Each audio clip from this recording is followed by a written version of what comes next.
This is Drew with Boomer Music Company, your band and orchestra experts since 1976, and thepodcastingstore.com, the one-stop shop for all things podcasting and remote learning. This is your weekend update.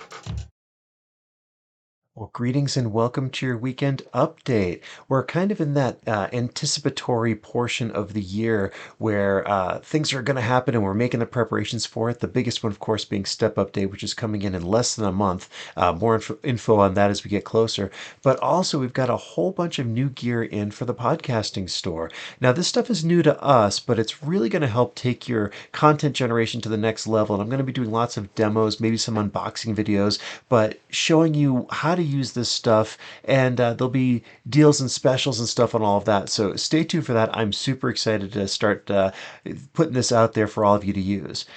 Over on the podcasting store, again, we found a really cool video. I was looking for ways to increase the efficiency of my workflow and to decrease the time it takes to do stuff. And I stumbled upon this video by Rybka, and he does a whole bunch of videos for just content creation. But this one was specifically for DaVinci Resolve, and it caught my attention with the title when it said, the feature that you need to stop using right now. And what he was referring to was the blade function on DaVinci Resolve, and when you use that, you're kind of cutting here and cutting here and cutting here. Well, what he has, it's a slice function, I think is what it was called, and it cuts all the tracks at the playhead at the same time. Super useful. But what I found really useful about this was he took a little bit of a deeper dive without really knowing it into the key mapping functions on DaVinci Resolve and how you can really set up your shortcuts and your keys by doing that. So check out this clip and you'll see what I mean about how this is really something that can add to your productivity and just save you minutes and eventually hours of editing time. Instead, we're going to use this tool called Razer, which is going to allow us to literally just hit one button to make the cut. So to do that, we're going to go to the DaVinci Resolve up here at the top. Then under keyboard customization, find the key that you want to actually put this tool on. So for me, I'm going to use S because that's where it was originally for me, but you can put it literally anywhere and you can delete and edit all these things if you want to, okay? So I'm going to click S, and then under all commands, I'm going to type in Razer, and under keystroke, hit S. Then hit save. So now when we close it out, I'm just going to hit S on my keyboard, which is going to make the cut right there. So I can move around just hitting S, and it's going to make a cut on the playhead itself. Okay, so it's called Razer, not Slice, but I thought of the S Slice, it works. Anyway, check out his videos, but also key mapping in DaVinci Resolve is really going to increase your efficiency.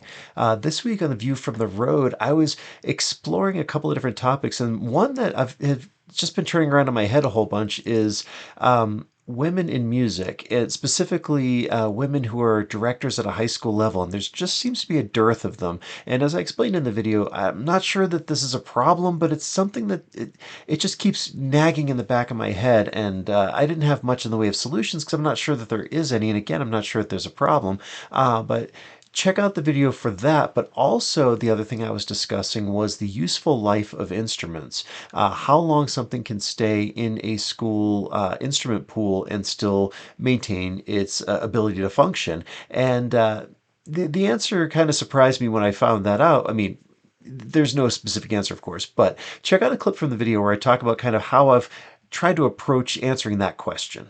Because you can fix stuff and mend it and get it back in playing shape, and you can do that for a long, long time. I mean, that's what our shop does, and that's what you want to do, especially for these big ticket instruments. Well, I'd had the conversation with him from an insurance standpoint about depreciation, and I'm not an insurance geek, and this is not to be taken as advice on insurance or anything like that, but what we had arrived at when I had asked him, I'm like, well, what would a depreciation schedule for a musical instrument look like for insurance standpoint? And he basically told me it would probably land somewhere between 7 and 8 years. 7 and 8 years, and I know for a fact that most instruments in a school instrument pool are used well beyond that. So, food for thought. I'm not sure what the answers are to any of this stuff, how rapidly we can replace these kinds of things, but it's good to know from a comparison standpoint what we're actually talking about.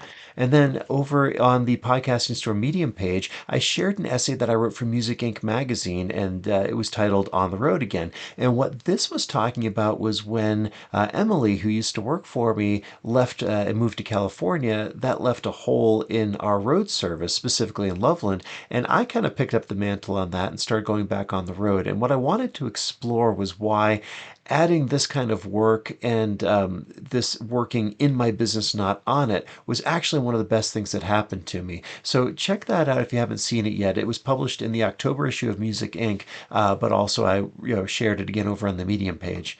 So that is your weekend update. As always, thank you so much for watching. Check out the other videos in the channel. Like, share, subscribe, and we'll catch up with you next time. If you enjoyed the Weekend Update, do me a favor and follow us on social media, subscribe to our YouTube channels, or visit our websites. This is Drew with Boomer Music Company and thepodcastingstore.com. Thanks for listening.